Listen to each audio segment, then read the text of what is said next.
Il ne restait maintenant que la ville sombre, la ville d'égout. Il ne restait maintenant que lui et l'asphalte et le battement du cœur et le tam-tam et la ville. Il ne restait maintenant que son appel à l'explorer. Explorer qui? Explorer quoi? Qui m'appelle? Y a-t-il quelqu'un?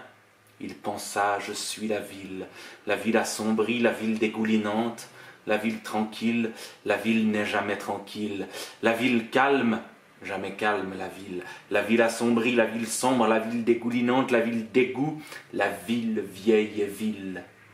Il ne restait maintenant que l'homme assis sur son banc, pas de ville, rien de tranquille, aucun calme, l'asphalte. Il ne restait maintenant que le tam-tam de ses propres obsessions, il ne restait maintenant que ses jambes sombres, ses jambes dégoulinantes, ses jambes battant sur l'asphalte, le calme appel à les explorer. Que reste-t-il de nos amours? Une photo, vieille photo, la ville, ombre d'égout. Il ne restait maintenant qu'à explorer l'appel de la ville, la vieille ville fille. Il ne restait maintenant que le tam-tam lancinant de la ville.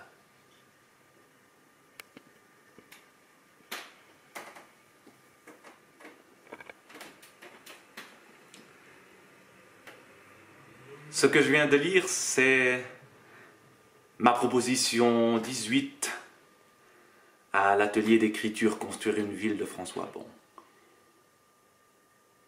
Depuis quelque temps, nous sommes plus de 100 à écrire une ville, à écrire des villes, à nous laisser guider par une sorte de magicien qui nous propose des flashs d'écriture sur la ville. Et puis, nous essayons des choses. Ici, c'était le bégaiement. Reprendre une phrase que l'on avait écrite sur la ville et la moduler.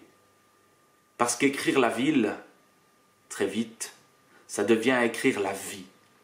Ça devient lire la vie des autres, leur passé, leurs obsessions, les détails qui comptent. Revenir, c'était là le point de départ. Revenir dans un endroit qui compte. La ville que j'ai choisie, c'est celle qui est juste là derrière, la ville de Fribourg, ma ville. D'autres ont choisi Marseille, d'autres ont choisi des villes qui se passent dans leur tête. D'autres ont choisi Besançon, d'autres ont choisi la Brévine. Les villes se répondent, les villes s'entremêlent pour créer une sorte d'immense métropole. Une métropole de mots, une métropole de vie. Se plonger dans ces villes-là, dans les souterrains de ces villes, dans les silhouettes qui s'y promènent, c'est passionnant. Lire les mots des autres, les mots qui parfois bégayent, les mots qui parfois peinent à se trouver, les mots qui souvent fascinent.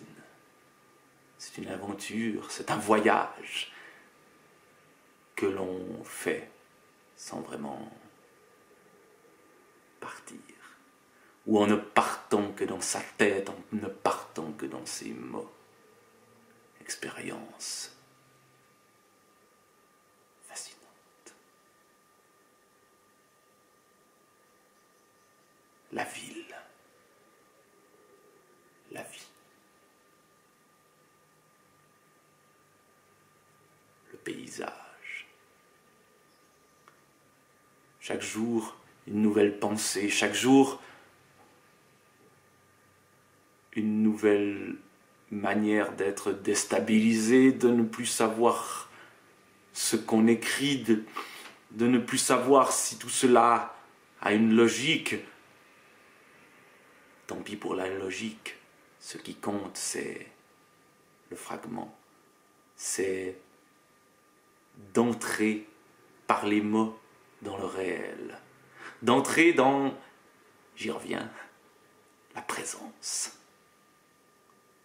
Une présence floue, une présence mystérieuse, mais une présence